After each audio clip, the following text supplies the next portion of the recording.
Bismillahirrahmanirrahim. My name is Salman Ghaffar and I'm one of the instructors and directors at Anis Hussain. I've been teaching for the IBA test prep for almost 25 years now, Alhamdulillah. I'm a graduate of IBA myself. I graduated from IBA in the year 99. And I've been preparing students for IBA's admission tests since the year 95. Now, the objective of today's video is to give you a small introduction of what are the important things to keep in mind while going for the IBA interview. Many of you have cleared the IBA test and many of you have cleared it without the requirement for the interview, so congratulations for that. There are obviously going to be many people who have still cleared the test but have been asked to appear for an interview, and this video is addressed to those people and in future to people who will appear for other interviews, be it CBM, ZABIST and so on and so forth. What are the important things to keep in mind? We're going to try and keep this short, so you can watch this quickly and understand the important things to keep in mind when you go for your interview. The first thing that you need to remember is that IBA, you've submitted an admission form at IBA. And IBA has information about you, such as your name, your preferred program, your father's name, your father's profession, and the schools and colleges that you've been to so far, and the grades that you've scored in those schools and colleges. So that is the information that IBA already has about you, and it's going to start off the interview based on that information. They may also ask you to introduce yourself at the very outset. So you need to remember what you've written in your admission form. So if you don't remember that, just go over the email that you've received from IBA regarding the information that you've submitted and keep that information handy. But before you actually go for the interview, what are the things to keep in mind? Please make sure that you dress nicely. Guys, please make sure that you're neatly dressed. That you're wearing a nice formal shirt and a nice formal trousers, clean polished shoes and a nice tie. You can also wear a suit if you like, though that's not important at the undergraduate level so much, but a tie is really important. Girls, you know how to dress well mostly, so just do your thing. Now, as far as when you walk into the interview, please make sure that you look cheerful, you smile, you say Assalamu alaikum or good morning or good afternoon, and you do not sit down at the seat until you are asked to do so. And when the interviewers ask you to sit down, that's the point at which you sit down. Okay, you will probably have 3 people taking your interview. Those are usually faculty members, counselors, and also alumni members are at times asked to appear to take interviews of potential students. So those are the kinds of people that you will be talking to. So please keep in mind that these are people who are very good at their profession, be it teaching or whatever it is that they do, and you need to give them the proper amount of respect. There should be, at no point should it seem to them that you are being egotistical or that you are being inflexible or that you are trying to pretend to know more than you do. You have to keep yourself humble and not at all arrogant. Okay? You need to sit straight, make sure that you sit upright, and you need to maintain eye contact with the person that you're talking to. Remember, eye contact is the most important thing with interviews, because based on the movement of your eyes, a lot of things can be determined, whether you're lying, whether you are unsure of your answer, and so on and so forth. So make sure that you maintain eye contact. It's an important thing to do. It's something that you must practice as well. Okay, and overall, do not get aggressive at any point. There will be points at which the interviewers will try to instigate you, maybe ask you questions that you're not so comfortable answering. Then at no point should you get arrogant or instigated or angry at, because if that happens, then basically that will be the end of your interview and your chance of getting into IBA. So those are the kinds of things that you need to keep in mind. Okay, so dress nicely, greet them nicely, smile, be calm, be confident, but make sure that you also are not arrogant at all. Now, what are the things that IBA will look at when they try to determine whether you are going to be the right candidate for them? Well, the first thing that you need to that they look at is whether you know what program you're applying for and why you're applying for that particular program. Okay, for example, let's say you're applying for a BBA program, but you have no idea what a business degree looks like. That will be a problem, right? So make sure that you read up on the program that you're applying, so that you know exactly why you're applying for that particular program. So the first thing to remember is the motivation to do that particular degree. The second thing that you need to be good at is the knowledge of the subjects that you studied so far. It is obviously important that if you studied, for example, physics or chemistry or accounting or business studies or computer science, you will be asked questions from your subjects as well. So you can expect questions, for example, let's say you've done accounting, somebody could ask you, okay, how do you make a bank reconciliation statement? If you've done math, then somebody could ask you, okay, how do you find the turning point of a curve?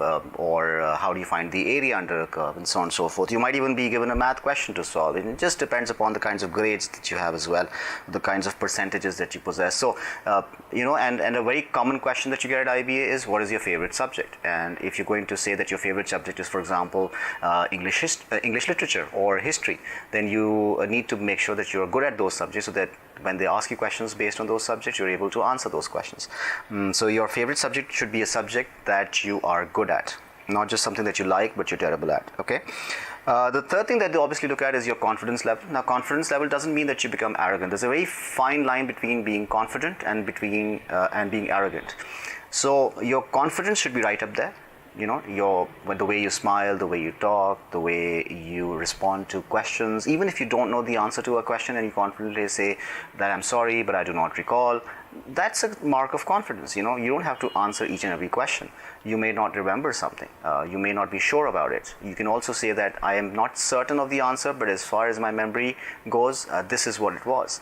And as long as you can answer things confidently, they'll be okay with that. So, but make sure that you don't go beyond confidence, which is being arrogant or being defiant. Don't do that. Your communication skills, your ability to speak well. So if they're asking you a question in English, you should be able to answer well in English. If they're asking you a question in Urdu, you should be able to answer the question in Urdu. Answer the question in the language that it is asked. This is one of the most important things that you need to remember. If your English is weak or if your Urdu is weak, then I would strongly suggest that you practice it for the next 2-3 days and try to build your confidence in that particular language. But you must speak positively and speak well in that particular language. It's very important that you do that. Then they will also ask you questions based on your extracurricular activities. Have you done any social service, for example, or have you taken part in any sports? Is that something that you're really good at? Now, for example, you might be a great soccer player, or you might be brilliant at cricket. Whatever it is that you're good at and that you've done consistently, you should talk about it. What if you don't have a lot of extracurriculars? Well, you don't need to lie about it. If you don't have a lot of extracurriculars, whatever it is that you have done, you could talk about it. And if you haven't had the time, but you've got excellent grades as well, then you could just say that, I'm sorry, but for the last 2-3 years, I've just been too caught up in my own education, so I haven't had too much time to take part in extracurriculars. But you could talk about whether you read, or whether you play chess, or whether you like computer games. Whatever it is that you like doing, you should talk about it. But talk about it in a way that shows how it adds value to your personality. Whatever you do in life, it should add to your personality. It should add to your career growth, your personal growth. You could be great at playing computer games, and as long as that helps you achieve a certain objective in your own personality, that's perfectly fine. It doesn't have to be something that is totally out of this world. You don't need to have taken part in a science experiment at NASA. That's not the only thing that would matter. So these are the important things that you need to know, right? So your subject knowledge, your confidence, your motivation to do that particular subject, to that particular degree, your communication skills, your extracurriculars, those are very, very important. Okay. Now, before I end this short conversation, I would want to give you some examples of questions that have been asked earlier. For example, a very common question that you get asked is, okay, what if you don't offer you an admission in IBA? What is your backup plan? Now, that's an interesting question. So you could talk about your backup plan being another university, such as CBM or Zabist or LUMS or whatever it is that your backup plan really is. Or you could talk also about the fact that this is the round 1 application, so you also have the round 2 application, and if God forbid you're unable to get in through in round 1, you will apply again in round 2 and try to make sure that you get in through that. If it is already round 2 by now, then you will have to talk about your fallback options, but obviously be confident and say that, I really hope that I've done enough to convince you that I am going to be a worthwhile addition to IBA. Another important question that they ask you very commonly is, why should we choose you over somebody else? Well, you don't need to criticize anybody else. What you need to talk about is your own potential, is your own ability. And that comes from whatever your personality has combined into over the last 18 years or so of your life. So talk about what you've achieved so far. Talk about your extracurriculars, talk about your education, talk about your motivation to do that degree, and talk about how important it is and how useful it is in your plans to be at IBA, and how you can be a positive contributor to IBA. For example, if you're a great debater, you can talk about how you will work at the debating society at IBA, and you will represent IBA at different levels internationally and locally, and how that could be useful for IBA student body. So whatever it is that you're great at, talk about that. Use that opportunity. Okay, and furthermore, they might ask you questions about whether you're updated onto current affairs. Now, I would strongly urge you that you watch the news over the last 3-4 days that have happened. The important things, for example, recently the Crown Prince of Saudi Arabia visited Pakistan, this being February 2019. So you could talk about that visit and the importance of that visit to Pakistan's economy, and what kind of agreements have been signed. So, just read through the newspapers for the last 2-3 days, watch the current affair programs, the important ones, the useful ones, and you'll get a very good idea of what has been happening over the last week or so in Pakistan's economy, in Pakistan's political sphere, in Pakistan's economic sphere, and then talk about those events as well. So it's important that because IBA wants to have a student body that is aware of its own surroundings, and not just somebody who's focused on their basic academic knowledge in terms of studying from books, but also from what's happening around in the world. And they'd like to encourage people like those to come to IBA. So if you can show that, and if you can show that you're aware of what's happening in the world around you, that is also very, very useful. Okay, you will also get questions about your family background. What does your father do, what does your mother do, and how you can use that for your own benefit. That is something that is also worthwhile talking about, and talk about how positive influences have shaped your career so far and shaped your personality so far, especially if there are any good qualities that have come through from your parents. Talk about those as well, because those are going to be very, very important. That will show the interview that you respect your family and you respect your parents as well, and that's something that is very important at IBA. Okay, so talking about the positive influences in your life is useful. Let's say there's been a cousin or a family friend who has motivated you to do important things in life, successful things in life, then those are the things that you need to talk about in terms of your positive influences, how that has driven you to achieve more, and how you will use that influence to motivate other people in your life to also achieve more. Okay, so those are the kinds of things. And one other question that you normally get a lot is also strengths and weaknesses. Please tell us 3 of your strengths and 3 of your weaknesses. So you should talk about the things that are your strong points.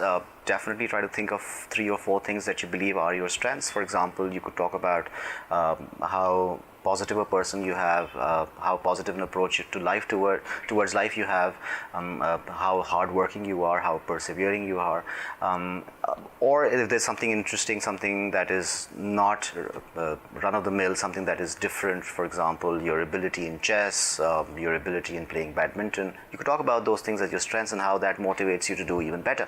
And if there are certain weaknesses, because they will ask you about your weaknesses as well, so you could talk about your weaknesses, but then try to talk about weaknesses that are things that you know that you are weak at, but you're working on to improve upon. So for example, you could talk about, and this is just an example, this is not necessary that you use something like this, but you could talk about the fact that your communication skills are slightly weak, and that you're working on those weaknesses to improve your skills, because you know that at IBA you will need to have very good communication skills to make your presentations and to attend seminars and so on and so forth. So you could talk about weaknesses that then you're working on to improve upon. So all in all, it's a very interesting experience when you go to IBA to appear in your interview. Don't be afraid of it. There's nothing to be afraid of. People are not going to rip you apart. You will just go there, you will give it your best, and if you don't do as well as you think you can, then there will always be another time. But in the meantime, for the next 2-3 days that you have before the actual interview takes place, I strongly urge you to focus on the things that I've spoken about. Read the newspapers, work on your communication skills, work on your confidence, and choose your clothes wisely, and work on your strengths and work on your weaknesses, and talk about, if let's say your grades are slightly weak, maybe you didn't do so well in your O levels or your metric or your first year, then you should have a good reason for why that happened and how you're going to improve upon that in your second year, and how will you make sure that you get an extraordinary result to meet the IBA requirements. So all in all, I wish you all the best of luck, and if you have any further questions, you can post them down here and we'll try to answer them as quickly as possible.